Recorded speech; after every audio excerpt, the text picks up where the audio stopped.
Let's make it clear, Liam said with an air of arrogance as he leaned closer. We want you to understand now to avoid any confusion in the future. Everything will be ours. When my brother spoke those words, it felt like a punch in the gut, and the lasagna Mom made to entice me back home seemed to heavy my stomach. The dining room was briefly engulfed in silence, save for the distant noise of traffic outside the suburban neighborhood. My pulse throbbed in my ears while I faced Liam and Leona, my younger twin siblings, across the smooth cherrywood table. They both wore expressions of conceit, satisfaction sparkling in their eyes. Excuse me? Despite striving for steadiness, my voice wavered. What do you mean by everything? Sara. Mom cut in with a sudden sharpness, replacing her smile with a determined set of lips. Your father and I finalized our will, and we wanted you to hear it from us directly. We're leaving everything, the house and the lake cottage, to Liam and Leona. I looked toward Dad, hoping for even the slightest hesitation or indication of a misunderstanding, but his focus remained on the cutlery before him, avoiding my eyes altogether. Silence stretched painfully until he finally spoke, his tone low and precisely controlled. You need to try to understand, Sara, Dad expressed, folding his hands slowly. You've done incredibly well for yourself. Your achievements and success make your mother and me proud. Liam and Leona, on the other hand, are still trying to find their way. They require more help. Blinking rapidly, I fought back the heat of tears. Support. Year after year, I had silently shouldered the financial burden of the family, considering it an obligation as the oldest sibling. The mortgage, multiple changes in Liam's tuition, Leona's hobbies and indulgences, all covered by me quietly. It apparently counted for nothing. My heart ached bitterly as I observed the stony expressions on my parents' faces. It was a betrayal more cutting than I ever anticipated. This is how I'm repaid for paying off your mortgage these past years, I asserted, my voice steady but firm. For the tuition bills and the $30,000 renovation on that lake cottage last summer? They're leaving me with nothing because I built something of myself. My mother's dramatic sigh preceded a shaking head. This is precisely why we hesitated to inform you. With you, Sara, it always reverts back to money. It was never truly about family. My face flushed with anger as my hands balled into fists beneath the table. To me, it was always about family, I retorted. Every sacrifice was for family because you insisted, Mom. You said family sticks together. Liam scoffed, lounging back in his chair with arrogance and crossing his arms. You portray yourself as a martyr. No one forced you to assist. You just relished playing the hero. Leona chuckled softly, playing with a lock of her glossy hair as her eyes sparkled with amusement. Believed if you tossed enough money, Mom and Dad would cherish you as much as us? Her words reinvigorated a wound I'd spent years ignoring. My parents' lack of response and their inaction in disciplining her spoke volumes, louder than any justification they could have given. They indulged Liam and Leona, defensive at all times of their irresponsibility, while painting me as greedy and selfish despite my sacrifices. Anger seared through me, leaving no patience behind. Yes, Liam, I began, maintaining composure with effort. No one coerced me, but from now on, no one will press me into being this family's bank. I'm finished. I stood abruptly, pushing the chair back, brushing aside their surprised looks. The scent of garlic and marinara sauce lingered in the air, a cruel reminder of my naive hopes for a family evening. Instead, it was an assault on my dignity.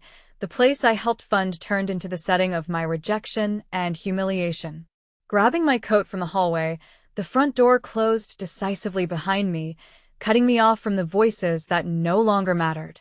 Outside, the cool Portland air struck me sharply, clearing my mind but not the raw pain clenching my heart with disbelief. My own family exploited and discarded me, leaving me feeling worthless. Seated in my car, I closed the door with vehemence as tears finally marked my cheeks. Memories swiftly returned throughout the solitary drive back to my downtown apartment. Each financial compromise, every canceled holiday, and nights spent managing budgets to ensure their comfort replayed itself. All of it done quietly out of love and duty, foolishly believing it was appreciated. Back at my apartment, everything appeared unfamiliar, stained by this revelation. I filled the glass with a pricey Cabernet I had reserved for special occasions, fitting for tonight's bitter lesson. Sitting on my couch, I opened my banking app. Monthly transfers, $1,800 tagged for parents' mortgage, additional $600 for utilities, glared from the screen. Without pausing, I canceled them both. A quiet defiance surged in my chest as confirmation messages flashed across the screen. As night slipped in, I replayed every dinner word, the anger mingling with profound sorrow. The rejection wasn't just about money, but emotional abandonment, a lifetime of feeling disowned. Openly confirmed as second best, it brought an unexpected sense of liberation amid the pain, realization that my worth wasn't tied to their approval. It was time to reclaim my life, free from expectations and obligations that had bound my spirit. My parents, Liam and Leona, wouldn't let this lie. There would be arguments, calls, even possible reprisals. But tonight was a turning point. No matter how they retaliated, I silently vowed I was done being their victim, done accepting disrespect disguised as duty. From this moment, my life was my own. As I finished my glass of wine, a bitter smile crept across my lips. My family invited me home to announce everything was left to Liam and Leona, but they'd given me something infinitely more valuable. Freedom. Unable to sleep, I lay in bed, my mind spinning with disbelief, pain, and anger, as city lights flickered through the curtains, indifferent to my turmoil. Each time I closed my eyes, those humiliating moments replayed, Liam's smug look, the amused disdain in their eyes, and worst of all, my parents' stony silence, which hurt more than any barbed words. By dawn, fatigue had drained my tears. I pushed myself out of bed, made strong coffee, and sat numbly at my kitchen table, the morning news murmuring in the background unheard. Memories flooded in with relentless clarity. Was I blind all these years, or did I choose to ignore signs, desperate to believe they valued me for more than financial security? My phone buzzed harshly on the wooden table. It was Mom. I let it go to voicemail, my stomach twisting, unwilling or unable to hear her voice. So soon? A minute later, the voicemail alert blinked. Against better judgment, I played it. Sara, stop being so dramatic. Her voice echoed with familiar guilt and exasperation. Call me back. Family doesn't treat each other like this. A hollow laugh escaped me.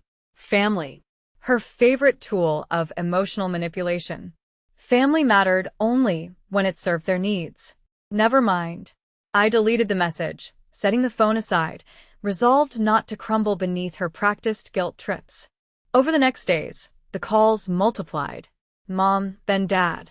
Finally, Liam and Leona alternated between condescending lectures and sarcastic pleas.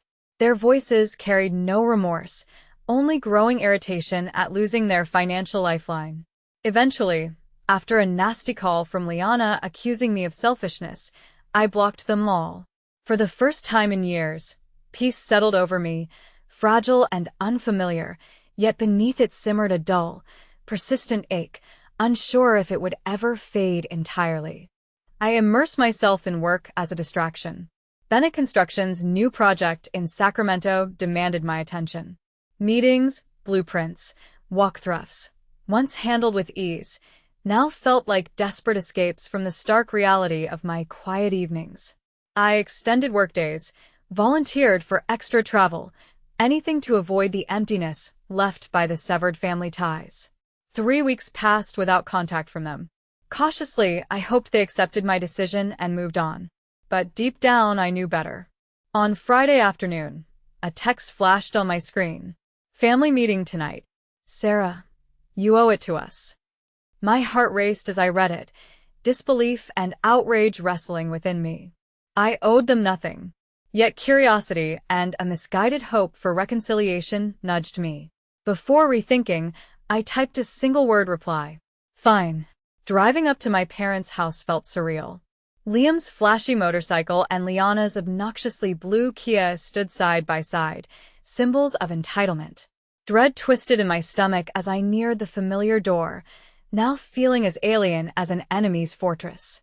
Mom opened it, her strained smile barely concealing irritation. Sara. Glad you could make it, she said stiffly, ushering me into the house I once called home. Daisy's here too. Aunt Daisy sat in the corner, her eyes sympathetic yet cautious. Her presence was unexpected. She rarely got involved in family disputes. I took a seat, heart racing as my siblings entered the room, glaring openly. Dad cleared his throat. We called this meeting to clear the air, he began sternly. Your mother, and I thought by now you'd see reason. I bit back a sharp retort, my fists clenching. See reason? My voice trembled despite my effort to control it. You cut me out after everything I've done. Every mortgage, every tuition check, and want me to see reason. Stop exaggerating, Mom snapped, rolling her eyes. You helped, but it was your responsibility as the oldest. Liam and Leona deserve stability. It's your fault for choosing work over family. A bitter laugh escaped. I chose work over family? I echoed incredulously. I built a career because you needed money. I missed vacations, friendships, relationships so you could comfortably maintain this. Spirit sank, realizing the depth of malice behind the act. Inside, the remnants of my life lay starkly under the dim lights, but instead of despair, a steely resolve settled over me. I wouldn't let them break me. Under the cloak of night, tears carved searing paths down my cheeks as I moved towards my car, each step harder than the last. The bitter truth echoed within me. My family saw me as nothing but a convenience. Aunt Daisy's sudden arrival was unexpected. Her quiet knock disturbed the solitude I cloaked myself with, adrenaline spiking as I cautiously peeked through the peephole. Her worried gaze met mine when I opened the door, her arms pulling me into a comforting embrace, without a word. I'm sorry, Sara, Daisy murmured, her voice quaking with genuine remorse. They don't realize what you mean, and you deserve so much more. Her words unlocked a torrent of suppressed emotions, and I wept openly in her arms. As I calmed, she spoke again, this time with unwavering belief. They're fighting to maintain control, afraid of admitting wrongs. For years, the evidence had been staring me in the face. Payments I silently made, $1, $800 for the mortgage, $600 for bills, under the guise of family help. As I hovered over the cancel button, old obligations haunted me, an echo of my mother's words about family unity and sacrifice ringing bitterly. But tonight exposed the reality of their betrayal. With a decisive click, I severed the financial ties. Relief washed over me, an exhilarating liberation from years of burden. After exhaustion overtook me, I awoke to Portland's skyline softly glowing in dawn's light. My phone buzzed incessantly, Mom's name flashing on the screen. Bracing myself, I answered. Her fury was instant, her voice trembling with indignation. Sara, what have you done? She accused, bypassing any pleasantries. We're facing foreclosure, the bank called. I interrupted, my tone surprisingly steady. Mom, I volunteered to pay the mortgage out of my goodwill. But that's over. I'm not your financial safety net anymore. Your daughter, she hissed. Respect us. You owe it. Respect isn't demanded. It's mutual. I shot back, anger simmering. I owe you nothing. I'm done. More pleas followed, laced with desperation, but I ended the call abruptly, my resolve unwavering. Calls persisted, family members attempting to manipulate and guilt me into submission, until I muted each one, reveling in the silence. Gradually, life realigned. Work became a source of joy, not just distraction. I fulfilled my long-held dream to visit Italy, my triumph of independence celebrated in small victories. Though loneliness whispered its presence at times, resilience echoed louder. My Sacramento trip arrived swiftly, offering refuge and distraction as I focused on professional duties. Late Friday night found me returning with tired anticipation, only to discover my doorway sealed shut by malicious intent. Hardened foam, a grotesque sabotage, undoubtedly Liam's handiwork, frustrated and angered me in equal measure. Building management responded sluggishly, but a locksmith soon worked diligently to undo the damage. His sympathetic remarks confirmed the vandalism was no accident. Someone ensured thick layers. Deliberate, he noted while working. But as I reclaimed access, it wasn't despair that lingered. It was a resolute determination to stand unbroken against familial sabotage. Envisioning Liam's smirk as he blocked my doorway filled me with anger, my blood boiling at the injustice of being punished for defending myself. When the locksmith finished, the clock read close to midnight, my agitation too intense for sleep. My computer beckoned, and as adrenaline coursed through me, I recalled my hallway security camera. Anxiously, I sifted through the footage until a familiar silhouette came into view. There was Liam, baseball cap low, his hooded sweatshirt barely masking his identity. My stomach churned at the sight of him deliberately damaging my door, his grin malicious and betraying his cruelty. This was not merely financial revenge, it was personal spite aimed directly at me. With trembling fingers, I saved the footage, anger morphing into determination. Could I really report my brother? It felt like a betrayal. Yet, Liam's actions had crossed from family rivalry into criminality. Seeking advice, I called Aunt Daisy. Her firm yet gentle guidance steadied me. Sara, if you don't hold Liam accountable now, he'll never learn. Enabling isn't kindness. Her wisdom grounded me, and the next morning, I filed a police report, submitting the footage as evidence. My family's response was swift and furious, a barrage of angry voicemails branding me as vindictive, heartless, a traitor. But beneath their wrath was a realization. I was serious. Liam would face real consequences unless restitution was made.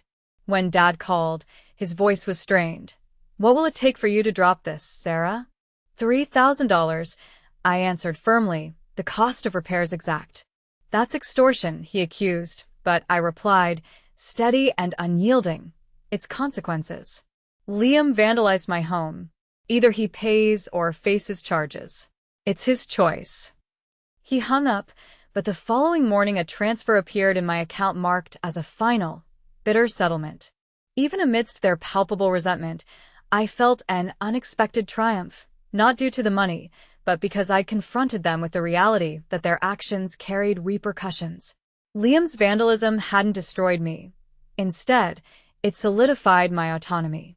No longer confined by their selfish demands, I stood in reclaiming my independence. With a deep breath, I welcomed this bittersweet victory, thankful for the freedom they unwittingly granted. In the aftermath of Liam's act, family silence enveloped me, a once welcome reprieve turned oppressive reminder of absence. Days slipped into weeks without contact, no messages born of anger or desperation. Initially relieved, it soon weighed heavy, a testament to loss. Then, whispers began to reach me. Late one evening, Aunt Daisy called, her voice tinged with urgency. Sara, your mom's been talking. Telling everyone you've deserted them, making your parents homeless, she reported. That's absurd, I murmured, clutching the phone. They afforded me no options. I know, Daisy reassured softly, but others don't. They see it as greed, you abandoning family. Their narrative twisted painful in my gut. Years of silent sacrifice, vacated vacations and postponed dreams, they were erasing it all, rewriting my story. Anguish turned to resolve. I needed my voice back. Determinedly, I sat at my laptop, fingers dancing over keys, crafting a Facebook post detailing the truth from mortgage payments to Liam's destruction. Each resentment, quiet until now, spilled onto the screen. With trembling hands, I released it, a cathartic purge of pent-up hurt.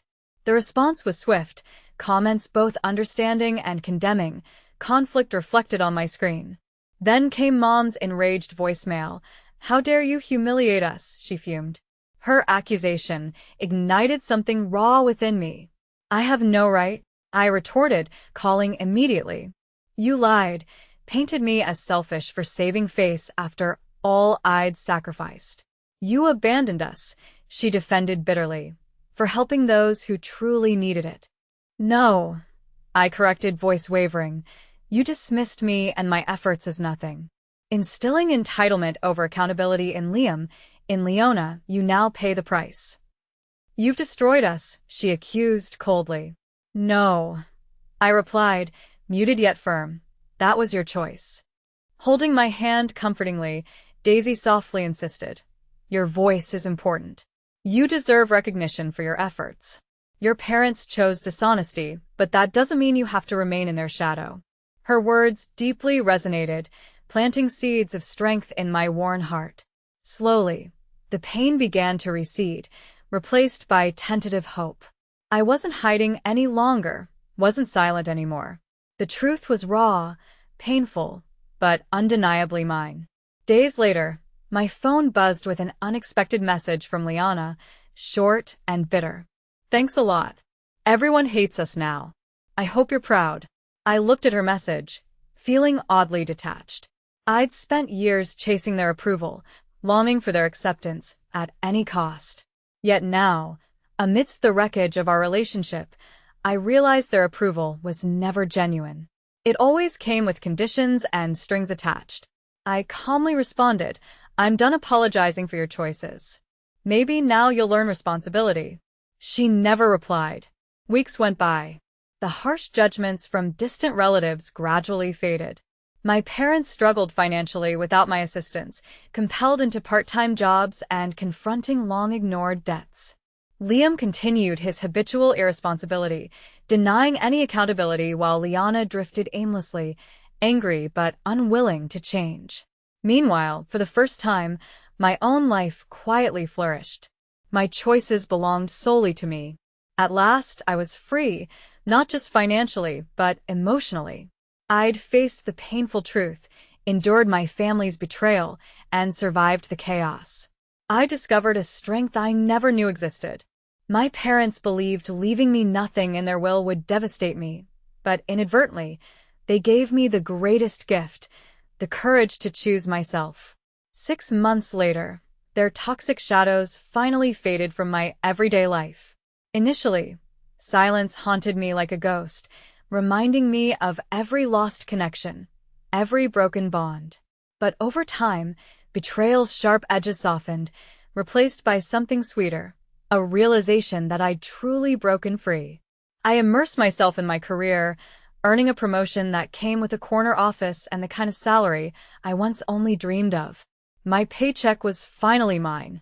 No mortgage payments drained my financial stability, no frantic midnight transfers for liens or covering Leona's impulsive desires. Each dollar was a testament to freedom, proof that choosing myself wasn't selfish but necessary. Emboldened by newfound financial freedom, I booked a 2-week trip to Italy, something I had long postponed out of guilt for spending on myself. Standing on a balcony overlooking Florence's glowing sunset skyline, a profound sense of liberation washed over me for the first time in years. Joy was unshadowed by obligations or guilt. Back home, I joined a hiking group, reclaiming weekends I'd lost to family crisis.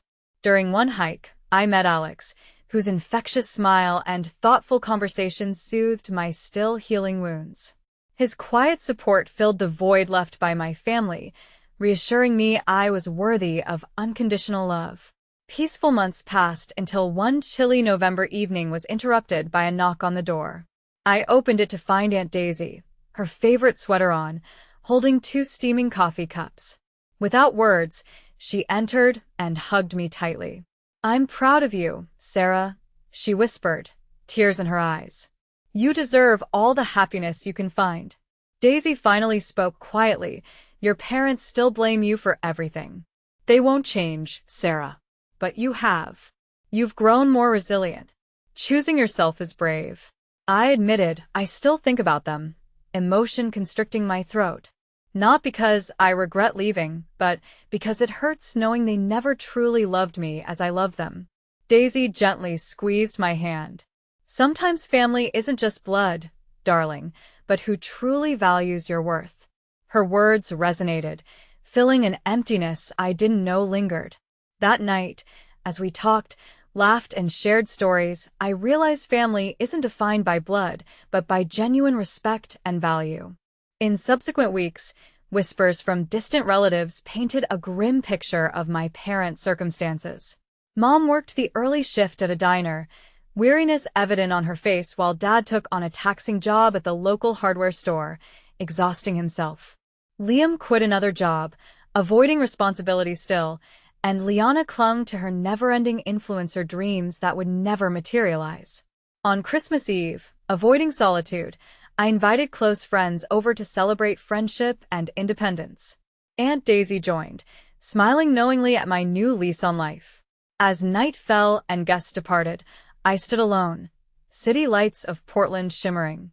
The betrayal's pain persisted, a fading scar, but it forged me into a stronger individual, one unafraid to honor my worth. My parents tried punishing me through omission from their will, yet inadvertently gave me the priceless gift of freedom. Ultimately, their rejection became my liberation. They left everything to Liam and Leona, but gave me the chance to decide for myself. What would you have done in my position? Would you continue providing for your family at your happiness expense or walk away, risking losing them forever? I'd love to hear your thoughts in the comments below.